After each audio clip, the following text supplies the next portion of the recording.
It was Christmas period and everybody was making plans on how to relax and enjoy the season. While I decided to take a trip with my friends outside the country to spend Xmas in a new environment. And guess what, guys? You can actually have a good time in Benin Republic.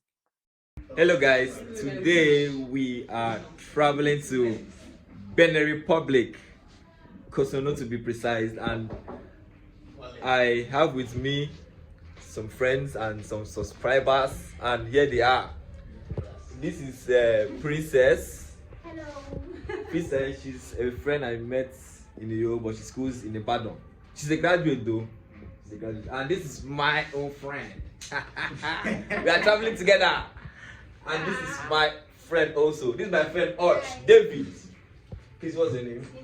Cynthia. So we are all traveling to Benin Republic today, and we are going to give you a wonderful tour around that country, and it's going to be mind-blowing. So stick with us. Please stick with us. And don't forget to subscribe. We got a taxi from Jibowo to the ferry, which is at Mile 2 for 4,500 naira. The ferry at Mile 2 is where to book a boat from Lagos to Portnovo in Benin Republic. There are three ways in which you can travel to Benin Republic: air, road, and by water. But today we will be traveling by water because you can travel safely without a passport or get harassed while traveling by road. It took us about 30 minutes to get to Mile 2, and lo and behold, this is Lagos, and there was a massive hold up. We had to take out our bags and walk down to the ferry. I would advise you leave very early in the morning, as early as 6 o'clock, so you don't get caught up in hold-ups. When we got to the ferry, Princess was much scared of traveling through water and had to withdraw from traveling through this process. So we booked for just 3 of us while she traveled. I have phobia for water. I Okay. can't use a small boat. I thought it's going to be like a ferry, But that would be good anyway. This one will be beating. I'm splashing water on you. I will face what you can. We paid 6,000 naira for each person, but for the three of us was 18,000. We arrived at the port by 8:15 a.m. but had to wait till 12 p.m. to move. It was really a long time to wait.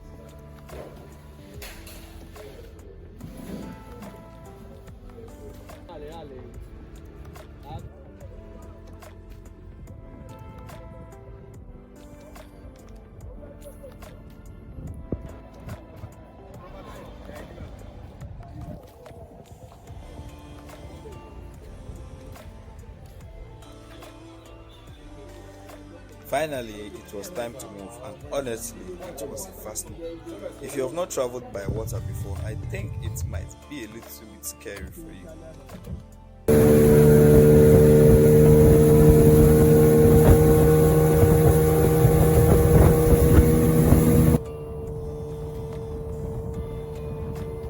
This is why it is important to travel either with an ID card, birth certificate, school ID, driver's license, or any form of identification, because there are security personnel on water to check this if need be. They just need you to identify yourself.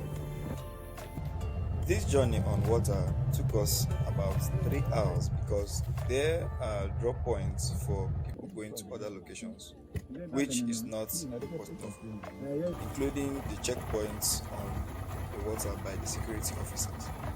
Even if you don't have a passport or a vaccination card, you can travel through this process. We finally got to Cotonou, and here you can get new network which you can use in making calls and for data subscriptions as well. Moving out of the borders, you will have to go through these checkpoints where they search your bag. And they searched my bag and found a laptop in it, and I had to pay 1,000 sefa for just carrying a laptop. Now, I was also carrying my drone, and due to the arguments and such, they didn't really notice me carrying a drone. That means I would have paid more for my drone. We left the police checkpoint and headed towards the gate. Here you will see people converting naira to sefa.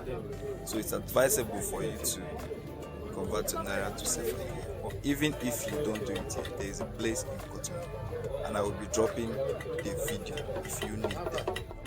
But it is advisable to change money at the border so you can travel safely to your location if it's your first time in Benin Republic. Traveling to Cotonou from Portnovo, you can either travel with a motorbike which costs 3,000 naira per person, or a taxi which costs from 10,000 sefa and above. Since we were three, I decided to book a taxi which cost us 12,000 francs. It took us an hour to get to Cotonou from Portnovo, and honestly, Cotonou has clean roads. We were not able to understand our driver properly as he could not speak English. He only spoke more of French, so I had to always call the owner of the apartment we were going to on WhatsApp to give us the location. So he spoke French to the driver while we tried to make use of Google Maps. So that was how we got to our apartment.